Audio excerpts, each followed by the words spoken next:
अवधूत चिंतन श्री गुरुदेव दत्त श्री स्वामी समर्थ। मी नीलम आपल्या स्वामी चॅनल मध्ये तुमचं मनापासून स्वागत करते। स्वामी महाराज तुमच्या मनातल्या सगळ्या चांगल्या इच्छा पूर्ण करू दे हीच आपल्या स्वामींची आणि प्रार्थना करते आणि व्हिडिओला सुरुवात करते। तर आपलं घर जे आहे ते स्वामी कृपेने चाललेलं आहे। प्रत्येक स्वामी भक्ताला वेळोवेळी याची प्रचिती येत असते। जेही काही आपल्या जीवनात जे काही चांगले क्षण आहेत, जे काही चांगले दिवस आहेत, ते फक्त आणि फक्त आपल्या स्वामी माऊलींमुळे। तर आपण स्वामींची काही ना काहीतरी सेवा करत असतो नेहमी, नाहीच जमलं तर नामस्मरण तरी करतच असतो। परंतु सेवा करताना किंवा कोणती पूजा अर्चा करताना आपल्या घरात किंवा स्वामींची कोणती स्तोत्र मंत्र कुठली आपली जी काही नामस्मरणाची जी काही असतील तर ते काय करावं हे प्रत्येकाला आजपर्यंत काही जणांना माहिती नाहीये। जर काही जण स्वामी सेवेत नवीन आली असतील तर त्यांच्यापर्यंत आज मी माहिती पोहोचवणार आहे। ते म्हणजे आपल्या घरात स्वामींची कोणती कोणती पुस्तकं असायला हवीत हे जाणून घेण्यासाठी व्हिडिओ शेवटपर्यंत बघा, मध्ये स्किप करू नका, म्हणजे तुम्हाला सगळ्या प्रश्नांची उत्तरे व्यवस्थित मिळतील। त्यातूनही जर नाहीच समजलं तर मला व्हिडिओ खाली कमेंट करा, मी तुम्हाला प्रत्येक कमेंटद्वारे उत्तर देण्याचा प्रयत्न करेन। तर आपल्या घरात स्वामींचं कुठली कुठली पुस्तकं हवी, तर मी स्वतः दिंडोरी प्रणित, मी कुठल्याही पुस्तकांची कुठल्याही संस्थेची काही मी ऍड करत नाहीये इथे। मी प्रेफर करते, जे मी रेफर करते तेच मी तुमच्यापर्यंत सांगणार आहे। मी स्वतः दिंडोरी प्रणित सेवा केंद्रातली पुस्तकं वापरते, पोथी वापरते, म्हणून मी त्याविषयी तुम्हाला सांगते। तुमच्या जवळ जर तुमच्याकडे कुठल्या मठातून वगैरे तुम्हाला ही पुस्तकं हवी असतील तर तुम्ही तिथूनही घेऊ शकता, असं काही कंपल्शन नाहीये। परंतु माझ्या घरात स्वामींची कोणती कोणती पुस्तकं कोणती पोथी आहेत, मी कुठली पोथी वाचते, मी कुठली पारायण करते, तेच मी तुम्हाला या व्हिडिओ मार्फत दाखवणार आहे। तर अधिक वेळ घालवत नाही, व्हिडिओ स्टार्ट करूया।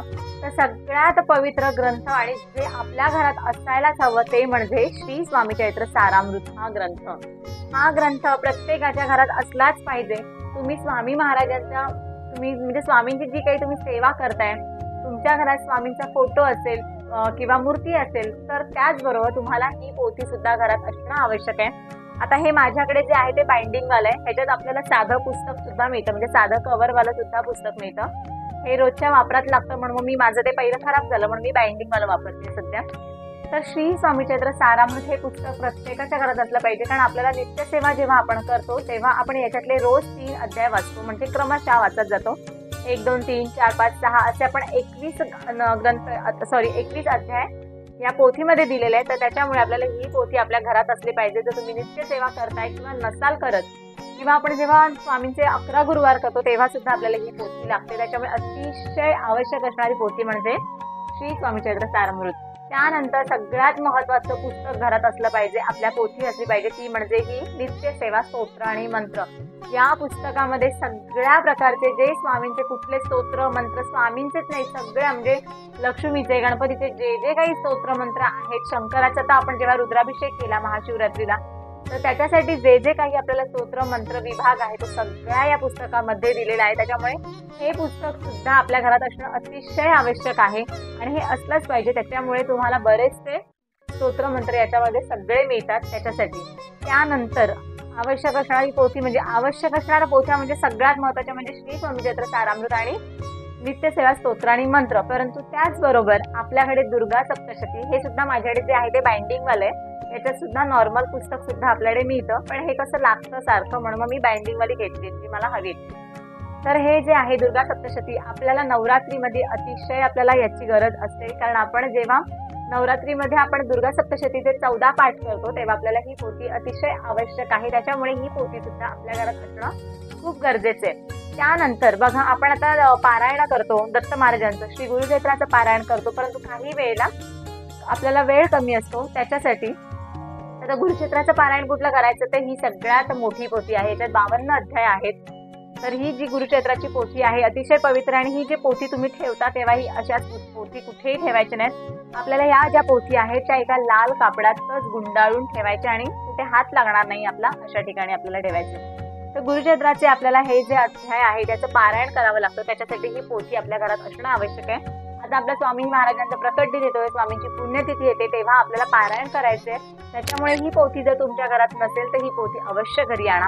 त्याचबरोबर आपण श्रावणात करतो किंवा मध्येच जर तुम्हाला वाटतं तेव्हा आपण सगळ्यात अतिशय महत्त्वाचं म्हणजे नवनाथ भक्तिसार, नवनाथ पारायण सुद्धा आपण आपल्या घरात करतो। त्याच्यासाठी ही पोथी आपल्या घरात असणं आवश्यक आहे आणि आणाच, पण याचं आपल्याला याच्यात सुद्धा संक्षिप्त नवनाथ पारायण सुद्धा मिळतं, तेही आपल्या दिंडोरी प्रणित सेवा केंद्रामध्ये आहे। तर माझ्याकडे सध्या ते पुस्तक नाहीये त्याच्यामुळे दाखवायला नाहीये माझ्याकडे, पण याच्यात संक्षिप्त सुद्धा येतं. हे जर जमलं नाही तर संक्षिप्त पारायण सुद्धा आपण करू शकतो.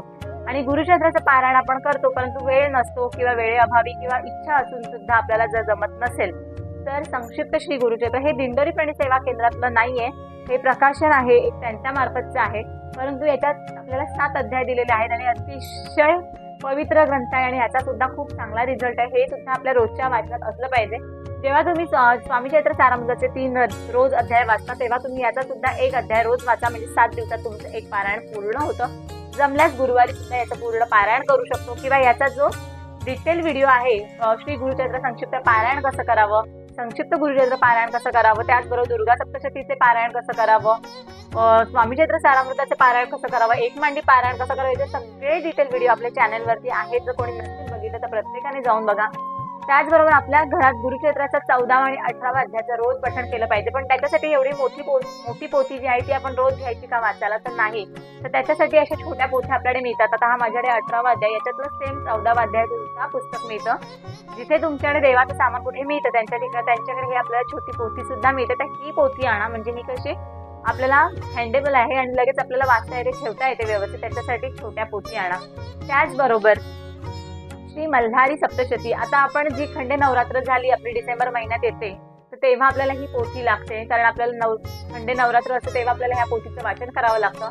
नसेल जमत तुम्हाला ते नवरात्रीचं वाचन करायला, तर तुम्ही ह्याचे रोज 2 अध्याय सुद्धा तुमच्या वाचनात ठेवू शकता. त्याचबरोबर दुर्गा सप्तशतीचे सुद्धा रोज तुम्ही 2 किंवा 3 अध्याय तुम्ही रोजच्या वाचनात ठेवा. त्याच्यामुळे बराच फरक पडतो. किंवा ही पोथी तुम्ही रविवारी संपूर्ण वाचली तरीही चालते. त्याच्यामुळे ही पोथी सुद्धा तुमच्या घरात असली पाहिजे.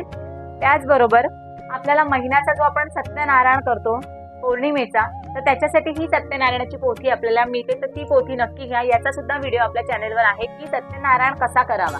परंतु ही पोथी दिली आहे तर त्या पोथीमध्ये सगळी माहिती व्यवस्थित याच्यात दिलेली आहे. कोणते कोणते अध्याय वाचायचे किंवा आपण सत्यनारायण करतो त्याची विधी कशी आहे ती सगळी माहिती या पोथीमध्ये दिली आहे. त्याच्यामुळे हे पुस्तक सुद्धा आपल्या घरात असलं पाहिजे.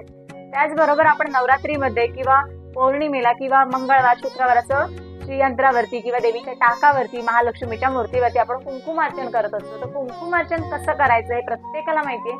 परंतु त्याच्यासाठी सुद्धा आपल्या दिंडोरी प्रणित सेवा केंद्रामध्ये हे मानसन्मान कुलदेवता आणि कुलदेवतेचा कुंकुमार्चन विधी म्हणून ही एक पोथी येते. यामध्ये ना सगळं दिलं की टाकावरती कुंकुमार्चन कसं करायचं, तेव्हा काय मुद्रा कुठली ठेवायची, त्याचबरोबर श्रीयंत्रावरती कुंकुमार्चन करताना मुद्रा कशी ठेवावी किंवा तेव्हा कुठलं पठण करायचं, याचे प्रत्येक सगळं त्या ह्याच्यात दिलेलं आहे. काय काय आहे ते सगळं या पोथीमध्ये दिलेलं आहे. त्याच्यामुळे हे पुस्तक सुद्धा आपल्याकडे असलं पाहिजे. त्याचबरोबर काही जणांना कितीही पूजा अर्चा करा, कितीही सेवा करा, परंतु पितृदोष जर असेल तर बऱ्याचशा सेवा फळाला येत नाही. तर पितृदोष आपला नाहीसा व्हावा, त्याचं प्रमाण कमी व्हावं म्हणून सगळ्यात अतिशय म्हणजे फलदायी ठरणारा ग्रंथ म्हणजे संक्षिप्त श्रीमद भागवत गीत. तर हे भागवत तर या ह्याचा सुद्धा आपल्या घरात रोज आपण याचं सुद्धा पठण केलं पाहिजे. याचे सुद्धा तुम्ही रोज अध्याय वाचा. बघा, तुम्हाला पितृदोषाचा जर त्रास असेल तर याचं पठण तुम्ही घरात अवश्य केलं पाहिजे. त्याच्यामुळे हे पुस्तक सुद्धा आपल्या घरात असलं पाहिजे. त्याचबरोबर आपल्याकडे हिंदू धर्मात, आपल्या हिंदू संस्कृतीमध्ये प्रत्येक महिन्यात आपल्याकडे छान काही ना काहीतरी सणवार येत असतात आणि हे सणवार आपण प्रत्येकाने केले पाहिजे, जेणेकरून आपली पुढची पिढी सुद्धा सणवार करायला शिकेल आणि आपल्या हिंदू धर्माचं अस्तित्व टिकून राहील. तर हे जे दिंडोरी प्रणित सेवा केंद्रामध्ये सणवार व्रत वैकल्य सुद्धा पुस्तक एक येतं. त्यामध्ये प्रत्येक व्रताची, प्रत्येक सणाची माहिती दिलेली आहे. की आता आपण जे लक्ष्मी पूजन करतो दिवाळीमध्ये, तर त्याची पूजा कशी करायची, लक्ष्मीच्या मध्ये आपलं वसुबारस असतं किंवा यमदीपदान असतं. प्रत्येक सण, आता जे गुढीपाडवा येईल आपला, त्यामध्ये जे प्रत्येक जेवढे सण आपले वर्षभरात येतात, चैत्र महिन्यापासून फाल्गुन महिन्यापर्यंत जे काही 12 महिन्यात आपले सण येतात त्याची प्रत्येक माहिती आणि ते कसे करावे याची सगळी माहिती या पुस्तकामध्ये दिलेलं आहे. त्याच्यामुळे हे पुस्तक सुद्धा आपल्या घरात असलं पाहिजे. त्याचबरोबर आता ही सगळी पुस्तकं झाली. त्यानंतर विष्णू सहस्त्रनाम, तर याची सुद्धा छोटी पोथी येते विष्णू सहस्त्रनाम. त्यानंतर श्री व्यंकटेश स्तोत्र, याच्या छोट्या छोट्या ज्या पोथी येतात त्या सुद्धा आपल्या दिंडोरी प्रणित सेवा केंद्रामध्ये येतात. नसेलच मिळत तर तुमच्या जवळच्या देवाचं जिथे पुस्तकं मिळतात तिथे ह्या छोट्या पोथ्या मिळतात. तर या पोथी सुद्धा आपल्या घरात असल्या पाहिजे. म्हणजे मोठ्या पोथी ज्या असतात ते आपल्याला सारख्या उचलून पाचलून ठेवायला आपल्याला त्रास होतो किंवा त्यांचं तेवढं पावित्र्य असतं की त्या ठेवायचं होतं. मी सुद्धा ही ज्या पोथी ठेवल्यात खाली त्या सगळ्या लाल फडक्यावरती अंतरूनच ठेवल्यात, कारण जमिनीवरती डायरेक्टली आपल्याला पोथी ठेवायच्या नाही. त्याच्यासाठी ही छोट्या छोट्या पोथी सुद्धा आपल्या घरात असल्या पाहिजे. आणि त्याचबरोबर एक मला सांगायचं होतं, जे मी आता 11 गुरुवारचं व्रत केलं याचा संदर्भ कुठल्याही पुस्तकात नाही. कुठलीही पोथी त्याची वेगळी येत नाही की 11 गुरुवार कसं करावं, त्याचं व्रत म्हणजे त्याचे नियम काय आहेत, अटी काय आहे, त्याचं पुस्तक येत नाही. परंतु माझ्यापर्यंत हा व्हिडिओ आला होता ऐकण्यात, वाचनात, त्या ह्याच्याप्रमाणे मी सुद्धा केलं. पण त्याच्या आधी मी स्वतः 2 वेळा हा अनुभव घेतला. माझ्या घरात माझ्या बहिणीने सुद्धा हा अनुभव घेतला आणि मगच मी त्याचा व्हिडिओ केला. कारण माझ्यापर्यंत मी ज्या सेवा करते आणि ज्याचं मला फळ आलंय किंवा मला त्याचा उपयोग झाला त्याच सेवा मी तुमच्यापर्यंत पोहोचवते. उगीच इकडचं ऐकून मी कुठल्याही सेवा आजपर्यंत तुम्हाला सांगितलेला नाही आणि मी कधी सांगणारही नाही. तर स्वतः सेवा मी प्रत्येक करून बघते, त्याचा काय रिझल्ट येतो तो मी स्वतः बघते आणि मगच मी तुमच्यापर्यंत पोहोचवते. तर मला 11 गुरुवारचा स्वतःला छान अनुभव आलाय 2दा. त्याच्यामुळे मी तो तुमच्यापर्यंत पोहोचला आणि बऱ्याच आई दादांनी तो गुरुवार करून बघितला आणि प्रत्येकाला त्याचे छान छान अनुभव आले. तर तुम्हाला सुद्धा करायचा असेल तर व्हिडिओ आपल्या चॅनलवरती अपलोड आहे, तो कसा करायचा, त्याची पूजाविधी कशी करायची, उद्यापन कसं करायचं, याचे प्रत्येक 4 ते 5 व्हिडिओ आपल्या चॅनलवर आहेत.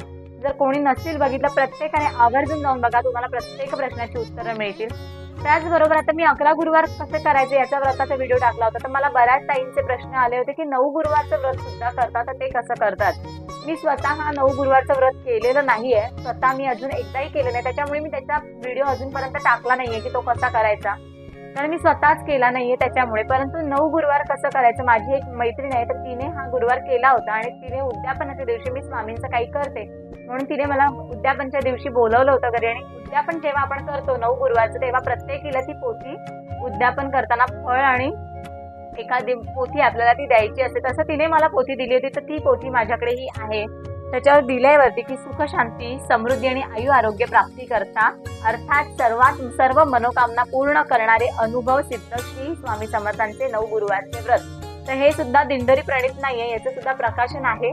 तर ही पोथी आहे, या पोथीमध्ये सगळी माहिती दिली, याच्यात नियम कसे ते दिलेत. त्याचबरोबर तुम्ही 9 गुरुवार कुठलं काय वाचायचंय, म्हणजे आता जसं आपण 11 गुरुवार करताना स्वामी चरित्र सारामृताचा अध्याय वाचतो तसे याच्यात काय अध्याय वाचायचे ते सुद्धा या पुस्तकामध्ये सगळं दिलेलं आहे, सगळी माहिती आहे. त्याच्यामुळे जर तुम्ही 9 गुरुवार करणार असाल तर तुम्ही ही पोथी घरी आणा. याचं सगळं साहित्य वगैरे याला बरंचसं काय काय लागतं ते सगळं यामध्ये दिलेलं आहे. तर या पुस्तकामध्ये तीही माहिती दिलेली आहे. तर ही जी सगळी पुस्तकं आहे ती आपल्या घरात असलीच पाहिजे आणि पुस्तकं कधी सुद्धा जमिनीवर ठेवायची नाही. मग तुम्ही एक पाट घ्या, पाटावर ठेवा.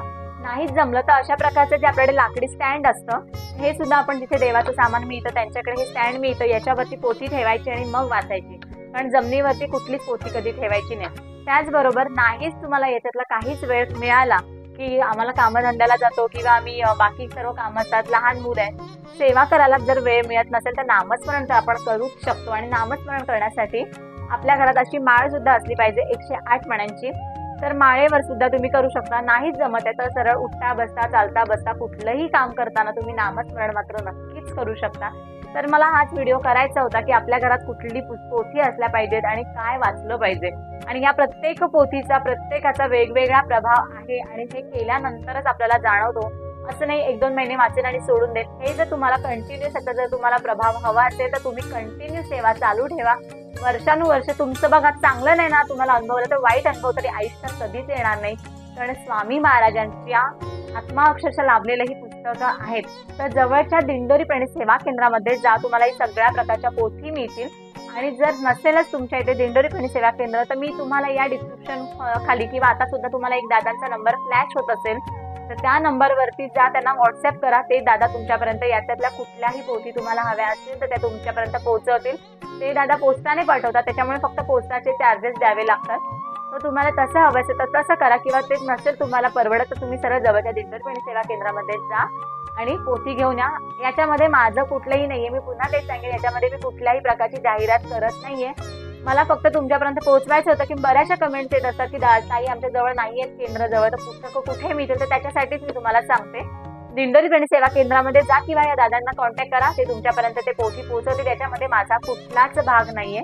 त्याच्यामुळे पण ह्या पोथी तुमच्या घरात असल्याच पाहिजे. आता आपल्या जवळच आता स्वामी महाराजांची प्रकट दिन येतोय, पुण्यतिथी येते, तर तेव्हा आपल्याला या सगळ्या सेवा करायच्या. त्याच्यासाठी लवकरात लवकर तुम्ही या पोथी तुमच्या घरी आणा आणि तुम्ही सुद्धा या वाचनात ठेवा, जेणेकरून तुम्हाला सुद्धा असे छान छान अनुभव येतील.